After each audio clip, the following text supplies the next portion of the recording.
সুপ্রিয় দর্শক, বড়চনা মোটের পাড় এখানে দুই ভাই সরিষা মিল, প্রোভাইডর মোহাম্মদ ফরিদ হোসেন। তো এখানে পিড়ি ছাড়া ধান ভাঙানো হয়, সিট চাউল ফেলানো হয়। এই যে দেখতে পাচ্ছেন সরিষা ভাঙানো মেশিন, অত্যাধুনিক ভালো মানের। এখানে সরাসরি সরিষা দেওয়া হচ্ছে, পানি মিক্স করা হয়। পানিবিহীন, তাই না? হ্যাঁ, পানি বলার আছে আপনার, বলেন কিরকম, মানে কি কি সুবিধা আর কি? সরাসরি হাতি সরিষার তেল, ডাইরেক্ট সরিষার তেল, কোনো মিক্স নাই, পানি মিক্স করানো হয় না, মানে পানিবিহীন। হ্যাঁ, পানি ছাড়া বানানো যায়, ডাইরেক্ট সরিষা দিলে। কথা বলেন কাস্টমারের সাথে। আসসালামু আলাইকুম।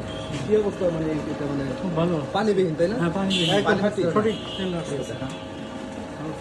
এটা দেখেন দর্শক, সরাসরি এই যে এখানে দেওয়া হচ্ছে সরিষা, ওইটা মেশিন প্রক্রিয়ায় সরাসরি তেল উৎপন্ন হচ্ছে, সরাসরি তেল উৎপন্ন হচ্ছে, একদম পানিবিহীন, খাঁটি সরিষার তেল। বলছিলেন ওটা? যারা যারা নিতে আগ্রহী তো এখানে যোগাযোগ করবেন, একদম খাঁটি সরিষার তেল।